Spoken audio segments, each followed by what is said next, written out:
congratulations. Thank you. You're talking to probably one of the biggest Canadian This Is Us fans. Oh, there you go. I'm a BFCA member, so when I was at the Critics' Choice Awards a couple of years ago, my mission was to get a picture with every single cast member. Did it? Oh yeah, they were amazing, and they're a wonderful group. They're an amazing group of people. And so when I heard that you were making a film, I was like, oh, amazing. And then when I heard you were coming to TIFF, I was like, even more amazing. I was so excited. And I have to start by asking you, where does your sensitivity come from? I don't know. I don't think I'm that rare as a human being, sensitivity wise. I know that I seem to be making a type of material that not a lot of it is getting made on a mass scale, maybe. Yeah. But I mean, I look at my friends, male and female. I look at their experiences in the world. I'm a 40-year-old guy. I'm watching friends deal with losses of parents, births of children, raising children, loss of jobs, change of careers, illness. And I see like a wildly sensitive world of men and women and children in life. Like, who's not sensitive talking about life and death and their upbringings and their losses and their joys and their childhoods? I don't think I'm that uncommon. I think it's unusual that we find it uncommon in our movies and TV shows, if that makes any sense. No, it does totally make sense. And with this film, what I love so much about it is I love how you divided it into, so many different chapters, as you call them in the film. And of course, the brilliant Dan Fogelman always weaves everything together, makes it all work. But this was like, where did this come from? I don't know. I wish I had some great answer in terms of like the inspiration when I sat down to write. I'm not that kind of writer, really. Okay. I really do write kind of stream of consciousness, especially on this one. And I just started writing and let it unfold as I was writing. I think I had some things floating around, and after the fact, I started seeing what I was doing. But it was only when the script was kind of done and the movie was pretty much made that I was like, oh, I see. I've spoken pretty openly about it, but I lost my mom. Yeah. 10 years ago, and it was the body blow of my life at that time, and to this day, of course. And then and we were very close. And then a year later, almost to the day, I met my wife, who kind of changed my life. And so, I think that was the inspirations in some ways for this film. Yeah. Those two women and those relationships and the timing of it all. But I wasn't consciously thinking about that. Like, I'm going to write something about that when I was writing it. It just kind of happened because it was inside of me, I think. Right. And when you're writing, do you think of actors in specific character roles? I often do. I did not in this movie, which was strange for me. I think I pictured versions, like nebulous versions without faces of my wife and myself as Oscar and Olivia's characters at the beginning.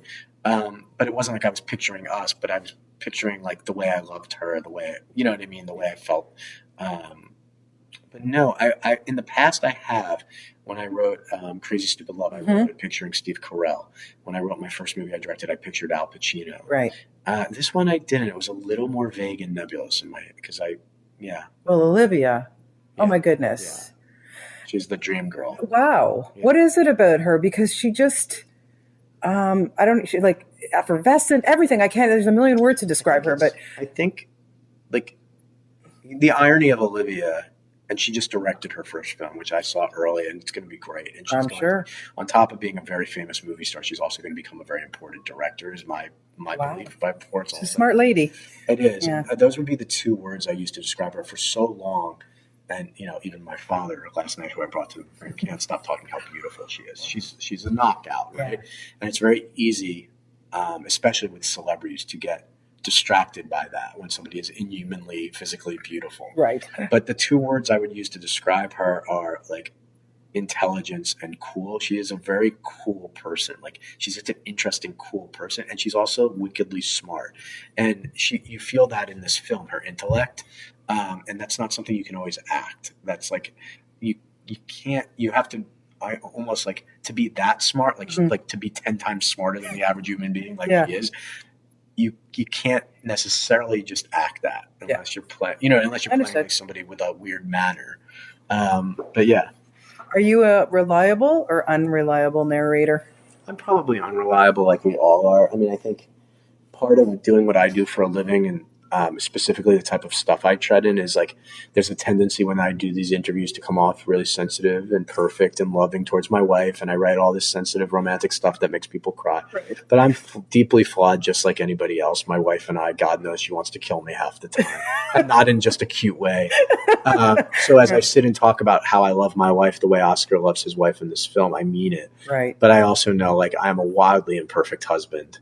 And need to do so much better. You know what I mean? Yeah. So, well, nobody's perfect. But I think nobody's perfect. But I think I'm in that way. I think I'm an unreliable narrator, like we all are. When we're talking about ourselves, when we're telling our own stories, of course we're unreliable because we're subjective and we're in our own minds through the prism of our own eyeballs, remembering things. So. Yeah, and you chose to do, pretty much a third of this film in Spanish. Yeah. Are you fluent, or what was the, why did you want to do that? I wanted to, because in a movie that's trying to capture like slices of life of the human experience, I thought it was important that it also could transcend language a little bit and have a commonality between cultures and language.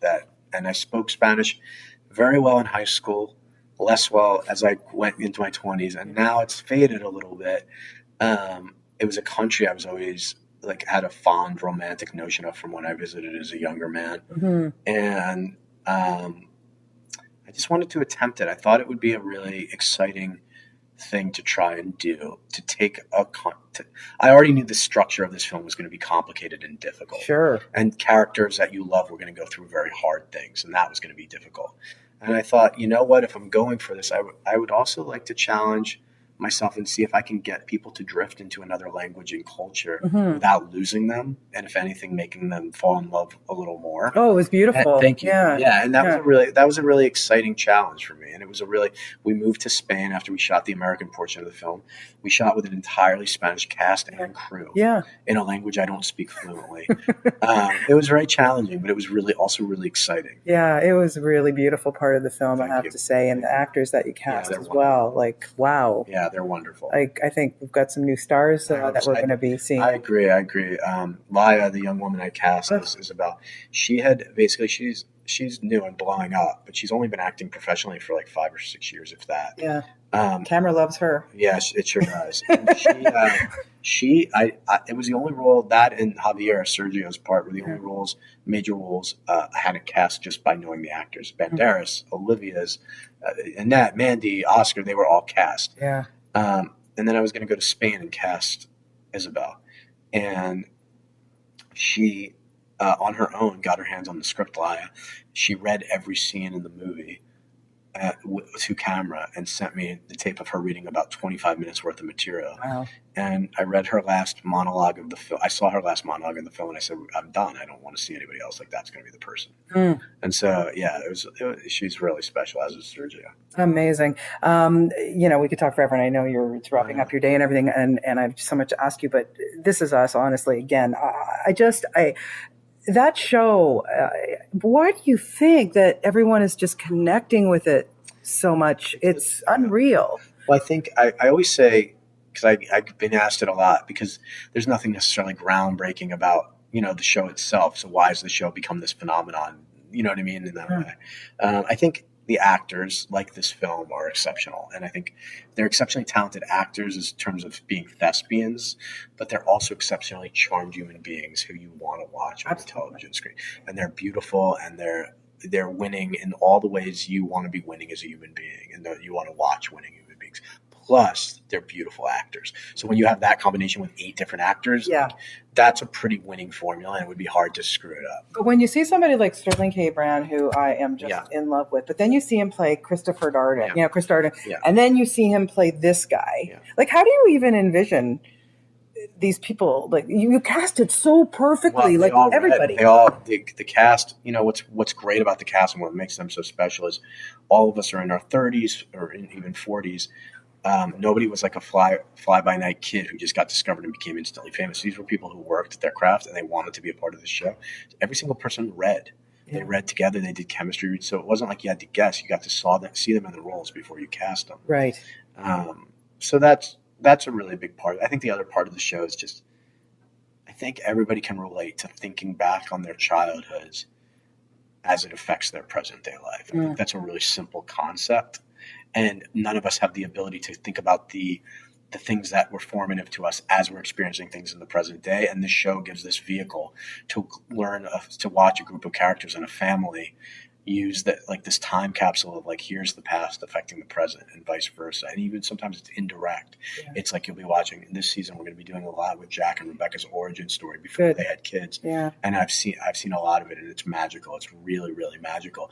And it's not like you're watching them with kids and saying, oh, okay, I see they were intolerant towards Kevin, and now Kevin has like attention problems. Right. You know, this is more like, it's bigger. It's like, okay, these two people made a family. We know now what became of the family. Now I'm watching them fall in love, and there's something so romantic about it. It's amazing. So that it's exciting. Can't wait. Well, trust me, I bought my 400 boxes of Kleenex. I'm all set, which I brought to this last night. I just have to thank you so much. It's really outstanding. That's very kind. Thank a you. huge pleasure for me to talk to you today. And thank you. Best of luck with everything. Thank you. Good luck at the Emmy Awards too. Thank you. Ron won last night. Yes, I saw that. Yeah. That's amazing. He's amazing too. So incredible thank you. I really appreciate your time.